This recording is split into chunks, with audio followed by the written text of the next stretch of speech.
So good morning and welcome to the Amaero International Investor Webinar. My name is Jane Morgan, the Investor and Media Relations Manager for Amaero, and today I'm joined by our Executive Chairman and CEO, Hank Holland, as well as Lieutenant General HR McMaster, who is a Special Advisor to Chairman and CEO. So today's webinar will be a conversation with HR McMasters, followed by a Q&A session. So to ask a question throughout today's webinar, please use the Q&A function, which can be found at the bottom of your screen. But Hank, I'll hand over to you. Thank you, Jane, very much. It's absolutely my privilege to introduce Lieutenant General H.R. McMaster. H.R. is a friend, a trusted advisor, a soldier, a historian, and a statesman. As announced earlier this year, H.R. has joined Amaero as Special Advisor to Chairman and CEO. In his role, we regularly discuss strategic and commercial matters, and he's advising Amaero pertaining to our engagement with the U.S. government, Department of Defense, defense prime contractors, and the broader defense industrial base ecosystem. HR retired from the military in June 2018 after serving as National Security Advisor to President Trump. He graduated from the U.S. Military Academy in 1984 and served as a commissioned officer for 34 years. From 2014 to 2017, McMaster was tasked with designing the future Army as the Director of Army Capabilities Integration Center and the Deputy Commanding General of the U.S. Army Training and Doctrine Center. In February 1991, with coalition forces nearing victory in the Gulf War, then Army Captain H.R. McMaster led the 2nd Armored Cavalry Regiment in the largest tank battle since World War II, the Battle of 73 Easting. With coalition forces severely outnumbered, H.R. led a bold flanking maneuver. The battle strategy and the valor of our soldiers led to a decisive victory with the destruction of 28 tanks, 20 personnel carriers, and 30 trucks. The coalition forces had 0 losses. H.R. McMaster was awarded the Silver Star for his leadership and valor. H.R., thank you for your service to our country and for your leadership. The thrust of our discussion today will focus on the U.S.'s initiative to reshore critical industrial base capabilities, including defense production and supply chain. That said, given the tumultuous times and the anniversary of Hamas's October 7 attack on Israel, I'm sure that our listeners would appreciate hearing your perspective. While serving as President Trump's national security advisor, you led a shift in foreign policy. You prepared and presented national security policy options to the president, and you were directly engaged with President Putin, President Xi, and the leadership in Iran. As it relates to Iran, you were in the room when President Trump made the decision to pull out of JCPOA, or the Iran nuclear agreement. Can you share your observations and insights on the Iranian offensive against Israel and its proxy war? Yeah, hey, Hank, thank you. Thanks for the opportunity to be with you and the whole Amaero team. You know, I'm a huge believer in the mission, and your company is so critical to really reestablishing our defense industrial base capabilities after we allowed it to atrophy for way too long. And I know we'll talk more about that. But on Iran, you know, actually President Trump pulled out of the JCPOA just after I left as National Security Advisor, but we had set conditions for him to do that because we recognized that that deal really forgot to take into consideration 2 aspects of the relationship, if you can call that, with Iran, or really Iran's aggression against the United States. You know, they call it the Great Satan. Israel, who they call the cancerous boil, and its Arab neighbors, and that is the ideology that drives and constrains Iranian leadership and their real determination to export the revolution and to establish hegemonic influence in the Middle East. First, by pushing the United States out of the region and keeping the Arab world perpetually enmeshed in conflict, and to weaken its Arab neighbors, so that it can surround and destroy Israel and kill all the Jews. I mean, that's really what they want to do. And I think a lot of times we neglect that ideology that drives that theocratic dictatorship. And then also we've neglected kind of just the record, you know, of the 4-decade-plus long proxy wars that Iran has been waging, you know, against the United States, against Israel and its Arab neighbors, and doing so in a way that again, keeps the Arab world perpetually weak by growing these militias and terrorist organizations that lay outside of a government's control, that can be turned against that government if that government acts against their interests. and supporting these terrorist organizations like Hezbollah, which was its really first big proxy and its biggest and was its most capable one, as well as then supporting Hamas, obviously, Palestinian Islamic Jihad, the Hashtag-Shabi militias are called in Iraq, the Houthis in Yemen, and this proxy army of about 40,000 strong in Syria that has enabled the serial episodes of mass homicide in a war that has killed, wounded, or displaced half the Syrian population. And so I think, Hank, as we remember, this heinous assault on Israel, we have to also remember that this fits in to a 4-decade plus long proxy war.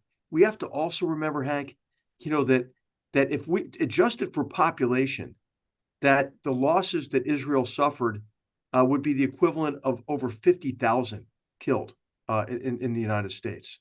And think about what we had to do after 9/11, which is to pursue the jihadist terrorists who had committed, the largest mass murder terrorist attack in history. And so I just think that what we have to recognize is that it's okay.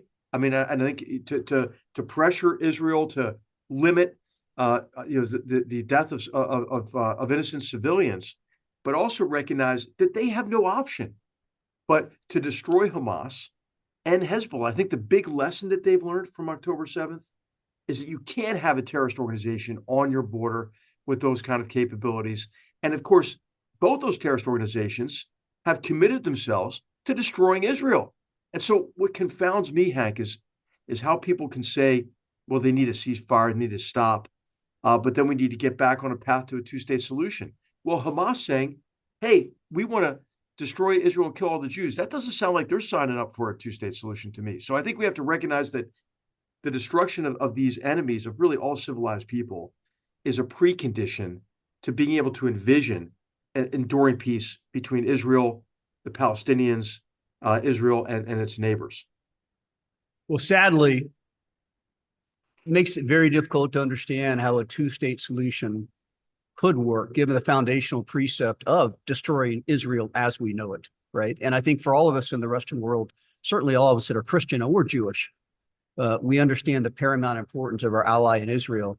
And I do think it's very difficult when we, the U.S., as a strong ally, talk about this moral equivalency. Clearly, we all want to limit damage to civilian populations, but it's very difficult to think of it as a moral equivalency when the attack a year ago was explicitly on a civilian population, right? Very, very difficult. Moving on, and in addition to Iran, HR, you had direct engagement with China, you had direct engagement with Russia. I grew up in high school, getting on the desk, and we would all have the nuclear war test, if you will, and the single axis of evil. It seems today, though, right, we no longer have a single axis of evil, right? We have hostility and threats emanating from emerging economic and military superpower in China, the vestiges of a decaying superpower in Russia, and the fervor of jihadist power in Iran, as we're talking about. From a national security perspective, in the context of the post-World War II era, what is your assessment and just how dangerous are these times? Yeah, Hank, I think this is the new normal, right? I mean, I think a lot of people are hoping that this is a transitory period and we'll get back to normal as defined as what we had hoped for a post-Cold War world. Well, I think after the Cold War, we kind of took a holiday from history, right? We assumed that an arc of history had guaranteed the primacy of our free and open societies and our free market economic systems over authoritarian systems or mercantilist statist economic models like that of China. We had thought also, the great power competition was a relic of the past. Remember, there was a hope, right, that we would form kind of a condominium of nations globally that would work together on global issues, mainly through international organizations. And then also, I think we had a related assumption that our prowess, our technological, economic, our military prowess would guarantee our security well into the future. I mean, I don't know if any of your viewers, investors remember this term of no peer competitor, right? That we would achieve, full spectrum dominance. Really, the language about defense in this period was quite hubristic, right? And it didn't acknowledge, I think, that the authorship over the future that others have. And so I think we've returned to a situation where geopolitics, geostrategic competition is at the forefront of international relations. It's a competition, and sadly, Hank, as you know all too well, as Amaero is trying to fill this this hole in our industrial capabilities and capacity, that we vacated critical arenas of competition and left them to our enemies and adversaries, and the belief that that China would change, right? China, having been welcomed into the international economic order, would play by the rules, and as China prospered, it would liberalize its economy and liberalize its form of governance. That didn't work out. That Russia, having after the breakup of the Soviet Union, would realize that, hey, its future is with Europe, and a close relationship with Europe. Well, Vladimir Putin had different ideas, right? And he has aspirations that go far beyond anything that's in reaction to what we do. He really, really does want to reestablish the Russian Empire. Iran, as I mentioned, is fighting this 4-decade-plus long proxy war in an effort to kind of export the revolution, establish hegemonic power in the Middle East, isolate Israel, and encircle Israel in what they call a ring of fire strategy. And of course, we have got North Korea, who doesn't want to be left out. The only hereditary communist dictatorship in the world with nuclear weapons, committed, I believe, to reunify the peninsula under the so-called, what they call the red banner, right? So what you're pointing out, and I think this is really important, is that these four members, of an axis of aggressors, I would call them, are working together in a very tangible way, in an unprecedented way, really. And we see that with material support, Shahed drones, short-range missiles from Iran to Russia. What are they getting in return? They're getting technical assistance for their missile programs, and I believe probably for their nuclear programs as well. I saw a report last couple of days. I didn't really verify this, but it was a credible think tank, said that 60% of the artillery that Russia's firing to kill Ukrainians is North Korean. What are they getting in return? And we know that China, because more and more evidence is mounting, it's just undeniable now. I mean, I think we all should have known this from the beginning. But China is providing the critical assistance to Russia so they can feed Putin's ATM to finance the war, but also critical material assistance through the electronics and hardware necessary to sustain this onslaught against the Ukrainians. So we have to come to grips with this. And I think what we've seen are some big lessons I'm sure we'll talk about associated with the degree to which our industrial base has atrophied and the degree to which we've allowed, hostile regimes to have coercive power over our economy by allowing our supply chains to have single points of failure that are controlled, by these hostile authoritarian regimes. It's a remarkable thing we've done. I was reading today, I just got from the American Enterprise Institute, some satellite images showing the massive scale and sheer speed at which China is rapidly building their shipyards. And it's got some data. China can now build more ships in 1 month than the U.S. has a capability to build in a year. It goes on to say China's shipbuilding workforce is nearly 5 times the size of the United States and supports more than 7,000 vessels. Meanwhile, our shipyards support 200 ships. It's just remarkable when you see the scale, right, and the pace of which they're moving. So turning to the industrial base and turning to China, and again, reflecting on your direct engagement with President Xi and your counterparts, if we go back in history, I think one of the most proud moments of our country was the remarkable industrial efforts we had in the lead up to World War II. Right, in 1939, for those that might not know on the call, the United States was the 27th largest manufacturing country in the world. Very much a second, some would argue a third-tier manufacturing country. By 1944, of course, we were producing 1 bomber an hour and led, right, the entire world, right, as far as global economic output. The great period of the arsenal of democracy, and you mentioned a moment ago how we've hollowed out. How did we get here? How did we go from the technological and manufacturing global supremacy to hollowing out this entire capability in a matter of decades? Yeah. Well, there are a number of reasons for it, but it really begins in the 1990s, especially with China's being granted most favored nations status, and the belief that unchecked globalization was the greatest way toward prosperity. And of course, there were a lot who prospered, in this period of time, but there were a lot that were left behind, and especially in American manufacturing. That pace accelerated, Hank, in 2001 with China's entry into the World Trade Organization. And China's continuation of its mercantilist and statist policies in a way that placed us at a profound disadvantage. A lot of this was underwritten, sadly, with U.S. capital by those who saw the opportunity to turn quick and huge profits associated with invigorating Chinese manufacturing based on the competitiveness of cheap labor there and the willingness of the government to allow and then later to subsidize the development of massive manufacturing infrastructure, really concentrated in an artificial way from a global perspective on the southeastern coast of China. And in this period of time, we continued to act, like China's system was compatible with ours. And it gave them a tremendous advantage in really attacking us from an economic perspective with what I would call economic aggression. This includes massive cyber espionage and other forms of espionage through insider threats and the theft of intellectual property and know-how. It also involves, obviously, as anybody who's in your industry, around your industry, gets this, understands this, the forced transfer of intellectual property and technology based on the joint venture law and other means of extracting that information. As soon as China was able to obtain that intellectual property and that technology and that know-how, they would pick then the Chinese winner. They would shut U.S.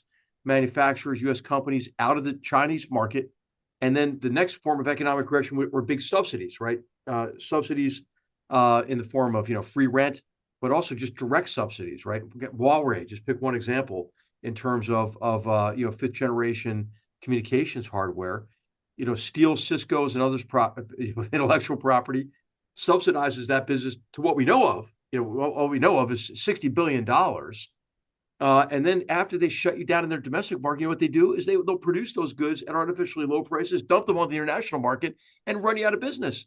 And now people still act like they're surprised about this, right? I mean, look at what's happening in the automobile sector these days. I mean, Volkswagen, how did they not know what was going to happen to them?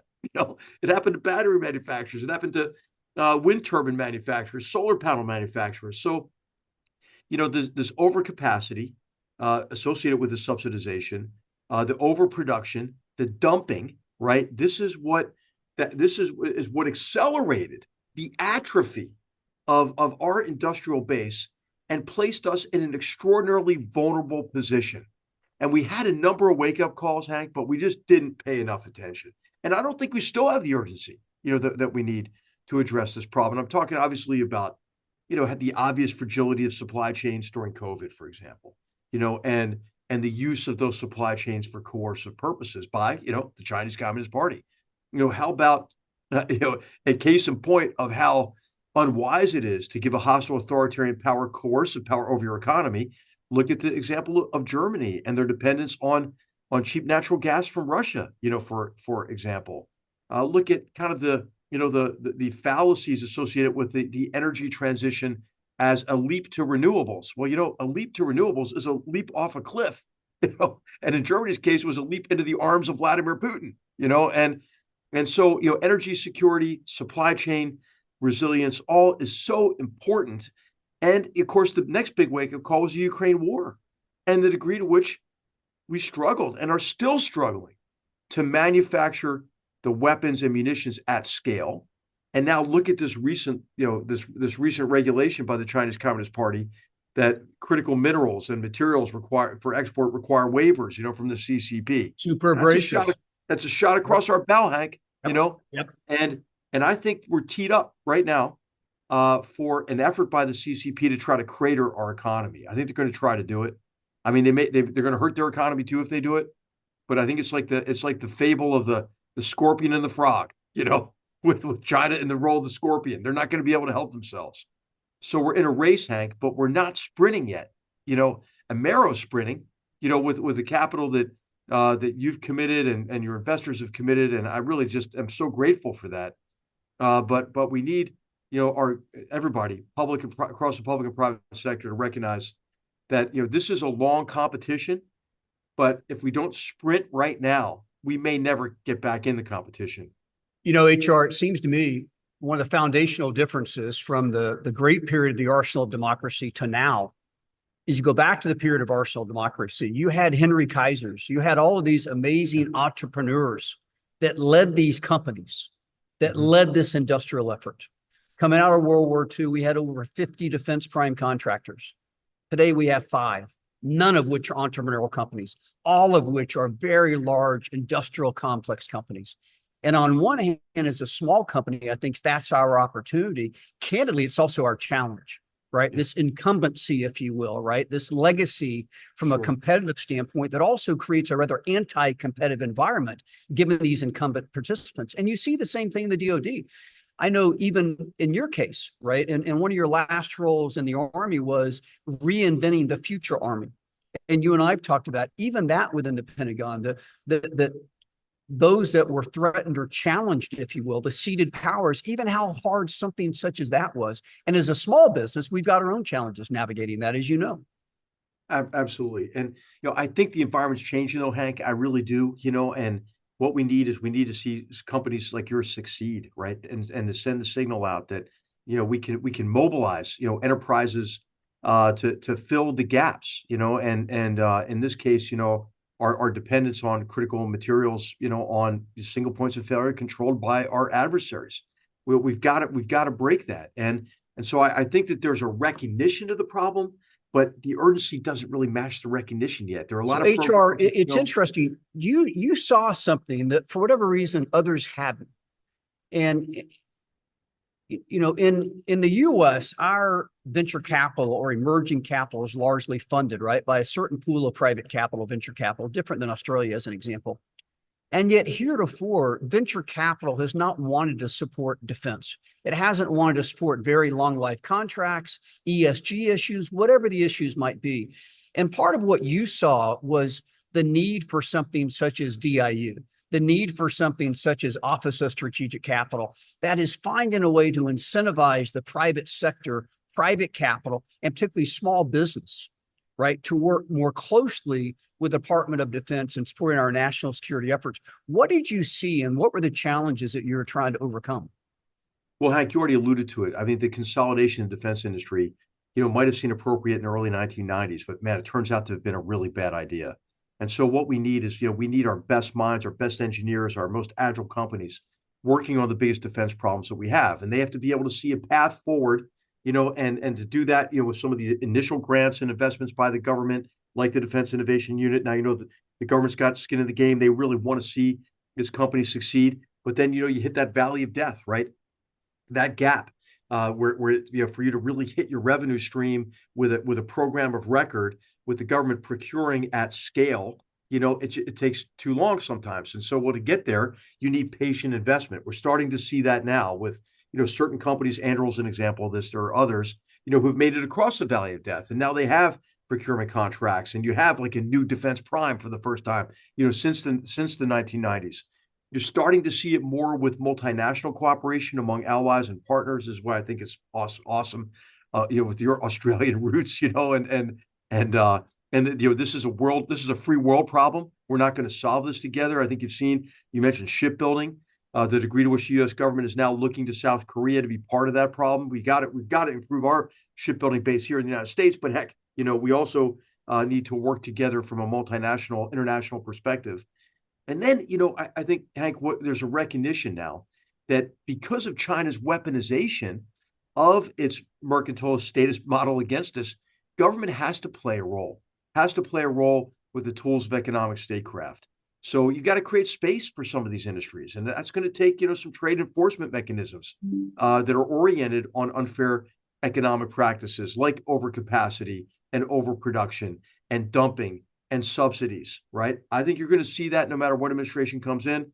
I mean, I know you're definitely going to see it in Trump administration, that and these are tariffs, right? And other trade enforcement mechanisms, that will, to create that space is necessary. But, what I love about your company, Hank, is we want to catch up, right, back in the areas that we kind of lost our competitive advantage, but also let's just leap ahead, right? So if we can, employ advanced manufacturing techniques, we take anybody's, we take away a lot of the advantages of cheap labor, for example, because we have new means of production, and then also ways of producing new materials, or materials in a different way, that allow us to make our supply chains more resilient, rather than trying to find like the next lithium mine. Let's find other materials. Let's find other ways of mineral separation and refinement. And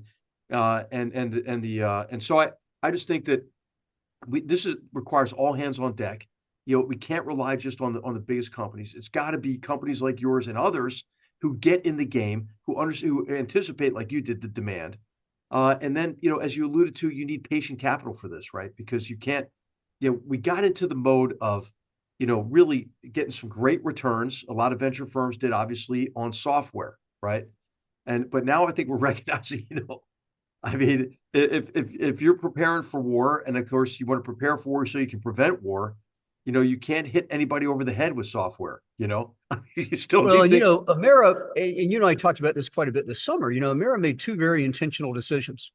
One of which is we're going to run very hard, take bold strategic action, and position us in a way that larger companies could not act that decisively, could not act that boldly. On the other hand, what most small companies, the challenge they have, and you alluded to it, is they then wait for federal funding.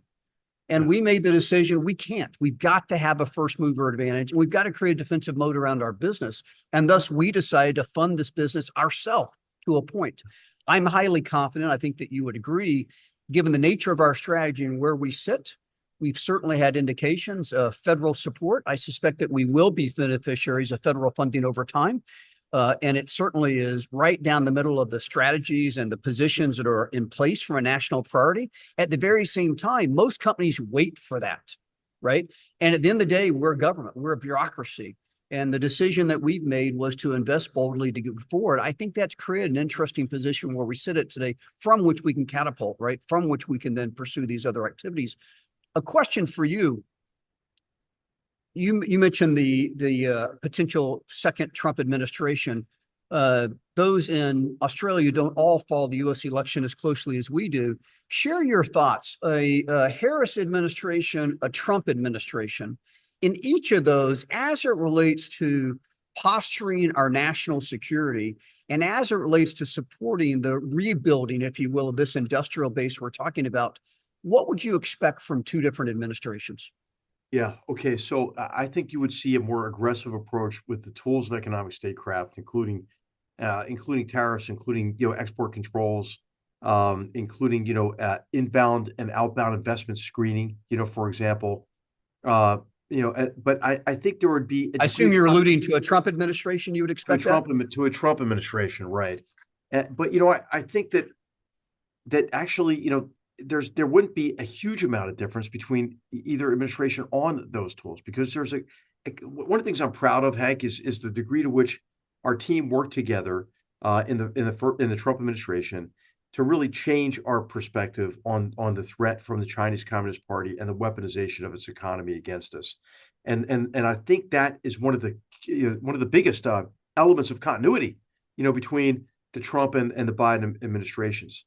What I'm concerned about, for maybe a Harris administration, is I think we require some vast investments in defense right now because of the coalescing of this axis of aggressors, the massive Chinese military buildup, and a bow wave of deferred defense modernization that we're encountering, as well as the need for the defense budget to be a big part of reinvigorating our defense industrial base, through, I think, certain grants and investments, but really just through multi-year contracting to send the right demand signals to industry so that they make the investments in the capital and the human capital that's necessary to increase production and scale and increase the tempo of production for weapons and munitions. So, I think that both political parties get it now. I think There's a great deal, as you can see in the recent review of defense. This is the recent Senate report that's pretty darn compelling. I think that we have a lot of work to do, and we have to do it across the public and private sectors. I mean, one of the biggest I think revelations here is that where a lot of your defense advantages used to come from were government funded, big, classified research and development programs. Now, the research and development that happens, for technologies that are relevant to defense in the private sector, those budgets dwarf, the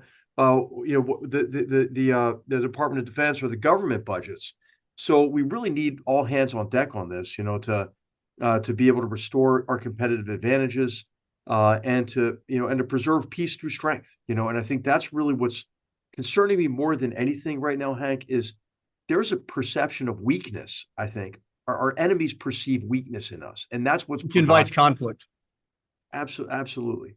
Yeah, I would say, and I want to open this up to others to ask questions and have a chance to dialogue with you as well. The last comment I would make is, from a positive standpoint, HR, you are so well respected on Capitol Hill by both parties. And I think there's very few issues in our country today where you get bipartisan support, right? We are so polarized in so many ways across so many issues. And one positive I take away on Capitol Hill in particular, there is bipartisan support. There is strong, unifying support. And you've seen that both in appropriation strategy as well as in dialogue in general to elevate the conversation around national defense. And I think it's one of the very few things in the country we do, in fact, have bipartisan support for. Yeah, I agree. Yeah, I totally agree. And I think that, this shouldn't be a partisan issue, right? And as we were effecting this major shift in policy, and as we rolled out the national security strategy in December of 2017, where a lot of these priorities are outlined, and I think that stood the test of time, and these critical actions, in terms of invigorating our industrial base and revitalizing our national security innovation base, a term that we coined in that strategy. We brought in, people from both sides of the aisle. This shouldn't be a partisan issue. Yeah, Jane, one more point. I'm going to turn over to you to narrate questions. We're talking a lot about how we've hollowed out the industrial base capability side, but in so doing, we've hollowed out these great manufacturing jobs. And, I sit today in Tennessee, and you and I know the great states of Tennessee and North Carolina and Alabama and Georgia and North Carolina, Pennsylvania, Ohio, Indiana, some of the great states in this country. It's really where the manufacturing renaissance is happening. It's not happening in New York. It's not happening in California. It's happening in the Southeast. It's happening in these legacy states, if you will.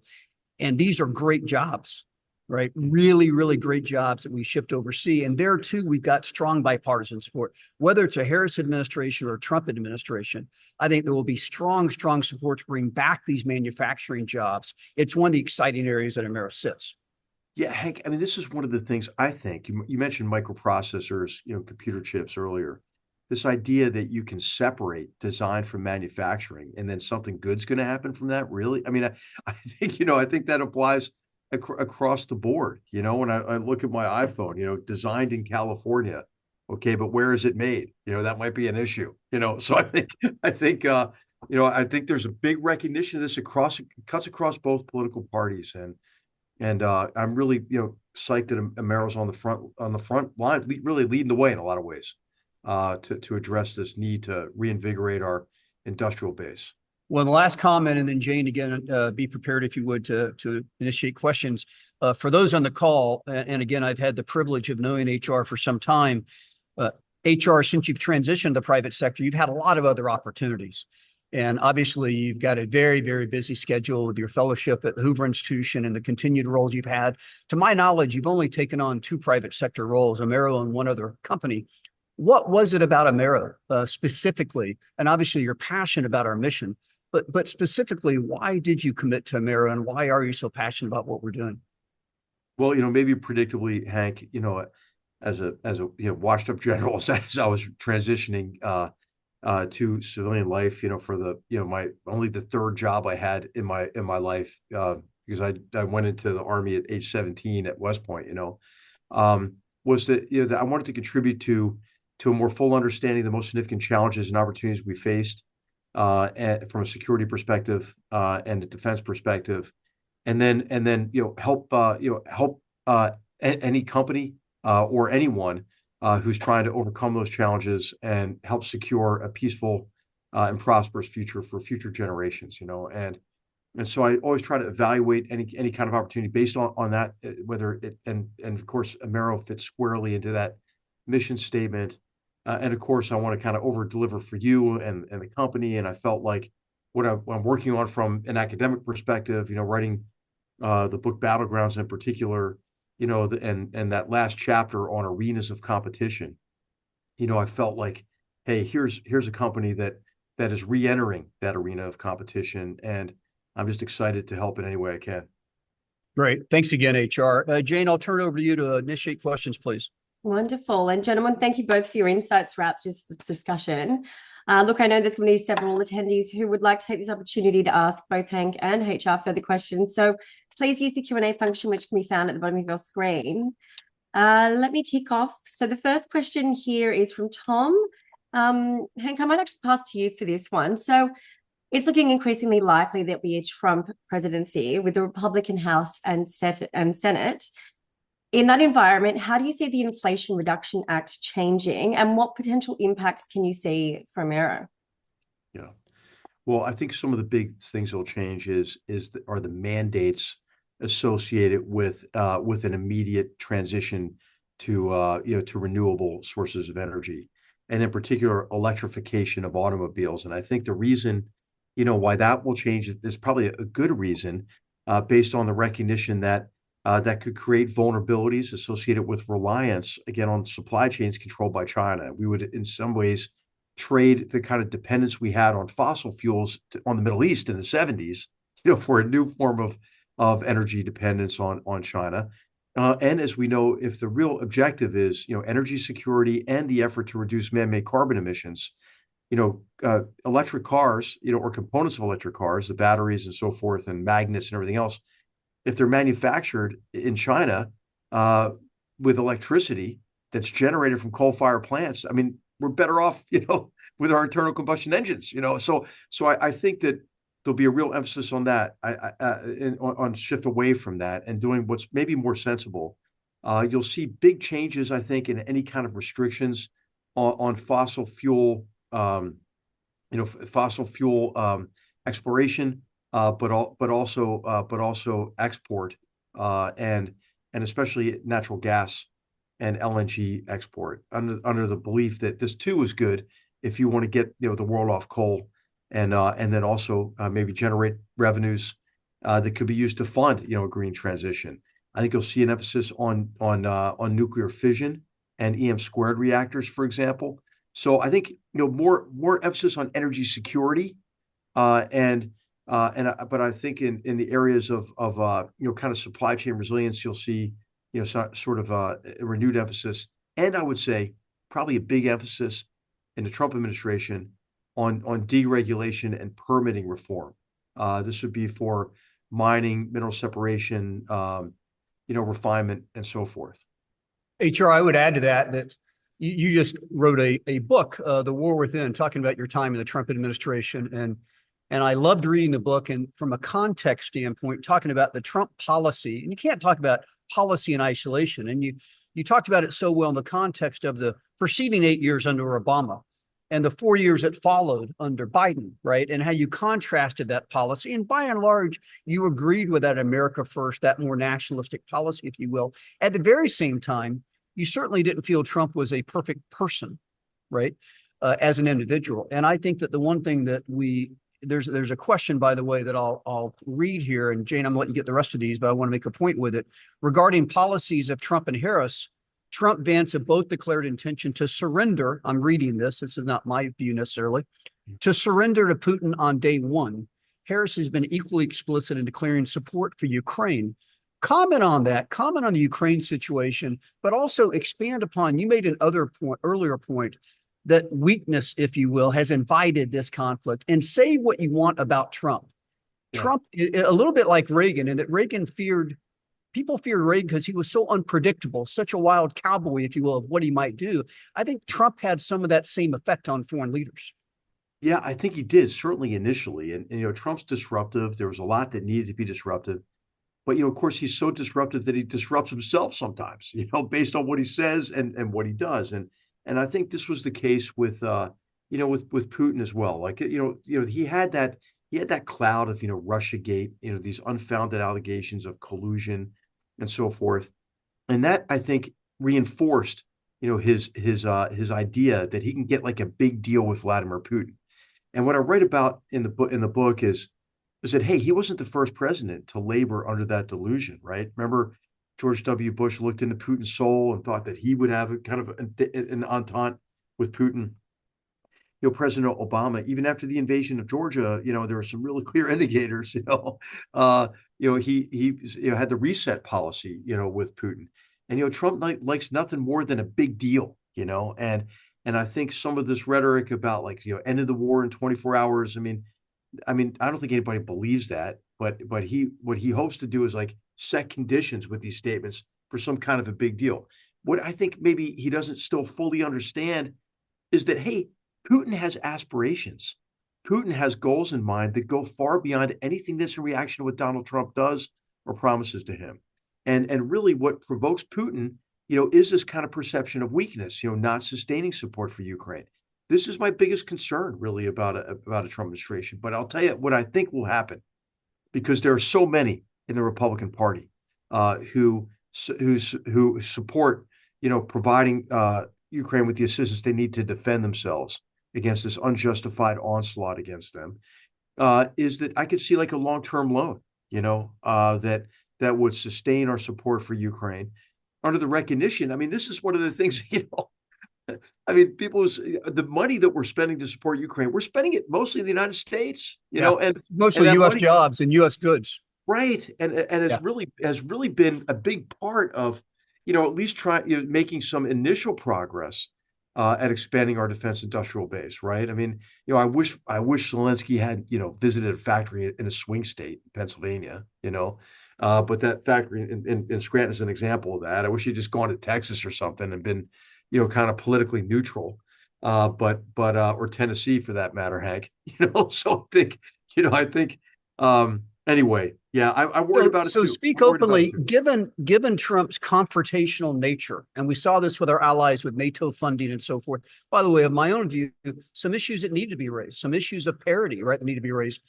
Yeah. Talk about AUKUS, if you would, and talk about AUKUS under a Harris administration, a Trump administration, and the plausibility of AUKUS being revisited. And for now, at least, Australia has set somewhat on a pacifist fence, particularly as it relates to Taiwan. And to what extent, if that's true, if you feel that's true, to what extent might there be a decision point to make, right, as far as the willingness to step in a conflict that might involve Taiwan? Yeah, well, I think, Australia doesn't need a lesson from me on, the dangers of the CCP, right? Especially, after Australia, had the temerity to suggest, hey, maybe we ought to look into the origins of COVID-19, and then was on the receiving end of a massive coercive economic campaign against them by the CCP. And then, this and the Garneau study in terms of the subversion by the CCP, which was fantastic. And I think Australia led the way in a lot of ways. Australia was 10 years ahead of us in many ways, right? Pointing out the issues of China well ahead of the U.S. Absolutely. And also, recognizing, the degree to which it would damage, Australian national security for China to own the ocean, as they're claiming in the South China Sea, right? And so Australia's been in a lot of ways leading in this area. And, U.S. allies, a lot of times, they have this kind of schizophrenic nature, right, between concerns of either entanglement, in conflicts that maybe aren't in their interest, or abandonment, that tends to kind of swing. I think Australia's been really steady on this, and I think under both administrations, AUKUS would expand. Maybe it would become JAUKUS with Japan. I think that would be a good idea. And then I think everybody's focused on the nuclear submarine program, but the other tiers of this agreement, I think, are extremely important, especially in the area of science and technology development, and I think in technologies in particular that will reduce our vulnerability to Chinese economic coercion, right, and control of supply chains. So I think, you know, an area of AUKUS that really is going to expand. It's already starting to. The Biden administration has been trying to invigorate the second, third areas of the agreement. I think that's going to continue in both administrations. Thank you, gentlemen. I'm jumping around a little bit here. There's quite a few questions coming through. So next one here is again from Tom, but how likely is the US federal government to aid individual companies that are addressing this critical capability deficiencies? And is there an opportunity here for Amaero? Yeah, I think it's very likely. You know, that money is already, appropriated, right? And the government is trying to figure out in its slow, cautious, risk-averse way right now about how to spend some of that money. I know, Hank, you have more experts in the company than I do, but I think it's really important for Amaero and other companies to make the case, right, to make sure that they know the capabilities Amaero is providing. That's something that we're going to do here pretty soon during a visit to Washington. And hey, I think that Shane, there's a huge recognition of this right now, and I think that that's only going to grow, and the urgency is going to grow too, because Xi Jinping can't help himself, right? I mean, he says, "Hey, China's open for business," and then he cracks down on any of the companies that are trying to provide any transparency into Chinese companies, right? He wants to recover from COVID, but he has a zero COVID policy, and he cracks down on the tech sector, which is one of the big engines of growth. And then, so I mean, I'm telling you, I think that what we're going to see are acts of economic aggression that are, I hope, maybe more mild, but like kind of the equivalent of the Sputnik, realization that, hey, we've gotten way far behind. Some people think it's going to take a more severe crisis for us to wake up, but I don't think so. I think more and more people recognize the threat and recognize what needs to happen in terms of investments in the U.S. industrial base. I would add that I totally agree. HR and I will be in Washington, D.C. together next week. I would say that on the federal side, there's really three different areas. And in each of these, the most important thing Amaero can do is how do we advance U.S. national security policy, period, right? That's the most important thing we do. How are we part of the solution? How do we advance these initiatives that help our country and help our allies? If we do that, I'm highly confident there will be support that naturally follows that. I think that support tends to be in three flavors. I think you've got congressionally appropriated support. I think you've got U.S. grants that are in the form of non-dilutive equity, if you will, to stand up incremental capabilities. And then likewise, and HR has been involved in this, we now have agencies such as Office of Strategic Capital, the Undersecretary of Defense, that are providing debt to assist with these capabilities.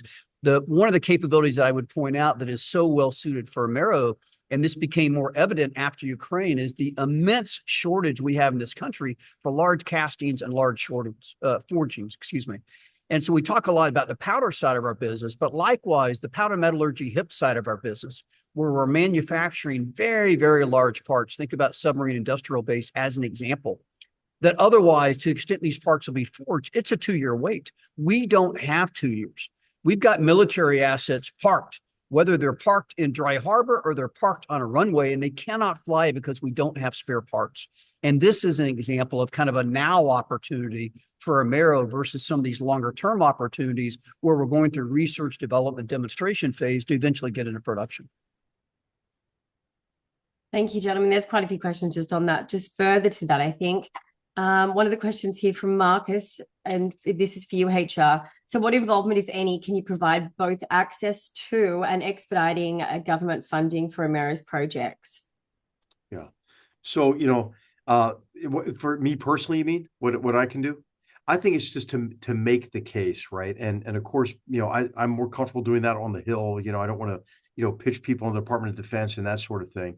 But I think also helping Hank and Amaero put together that argument. I mean, not that he needs any help or the team needs any help. I think this is one of these areas where you've had a company who has seen, the need. They were like ahead, I think, of the really dramatic realization in government, and government's looking around for solutions, and hey, Amaero has a solution that's like here right now and very compelling.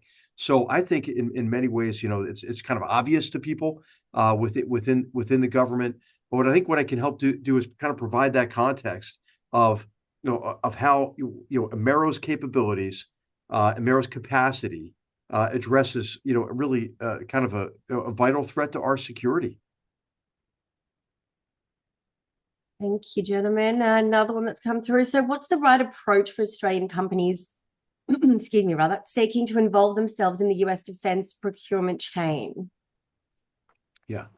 Well, there are a number of different paths, and one is to seek U.S. partners, but the other is to develop a U.S. based capability as well, and or an entity, and then but the critical thing to take a look at, I think, is in the near term, what are sort of what are the requests for proposal that are out there that you can fulfill, but in the longer term, what you want to look at are the service-based requirements and the joint requirements, right? What are the combatant commands saying that they need?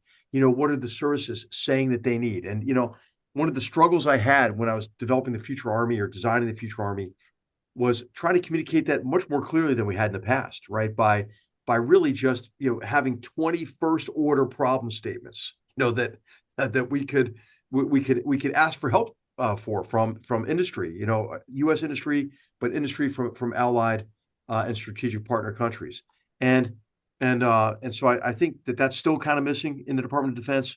But based on if you especially have a commercial market already, right, and you're looking for a defense application of your product, or then look at those kind of requirements as what the military is thinking of in the longer term, beyond the 5 years that are budgeted, in the POM, it's called, the Program Objective Memorandum period.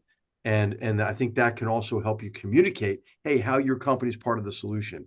And then you can look for partners, obviously, too. HR, I think it's a great point. I think if you think about our allies that are best positioned, right? Australian as an English-speaking country, Australian as a country that we share a culture, that we share enormous legacy history with.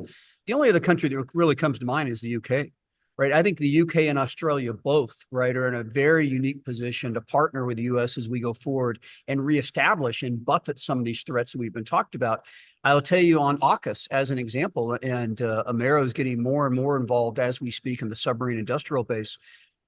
There's enormous need for more industrial-based capabilities in Australia. It's one of the real challenges that we'll have to fulfill the ambitions that we have for AUKUS is we don't have enough industrial capabilities in Australia. So I think it's a lot of opportunity for companies in Australia. Yeah, right. And then even just going upstream, right, Hank, in terms of minerals and mineral separation refinement too. Absolutely. Yeah. Gentlemen, I think we might have answered all the questions that have come through today. I'm not sure if you want to have any closing statements, Hank. No, I would first just like to say thank you. I'm enormously grateful for HR taking this on. He took this on because of the passion he has for the mission. And the last thing that I would pick up on and close there, and this is where HR is so insightful for me as we have our conversations. As many investors know, I worry about a lot of things, and I'm always thinking about plan Bs and plan Cs. And, HR just mentioned about natural resources in China. This is one of those things that we talk about that heretofore there's been an evolving change of trade relationship. There's been an evolving change of statecraft, as HR would call it. One of the things that HR share as a fear is this could be much more abrupt, and it will be much more abrupt the day it serves China's best interest, period. Right? And so we need to plan for that. And the other thing that I would say that ties in with that is the way that we manage Amaero. This is not a sprint, right? We're trying to solve long-term national security objectives. There's things we've got to accomplish this month, the next 100 days, this quarter, this year.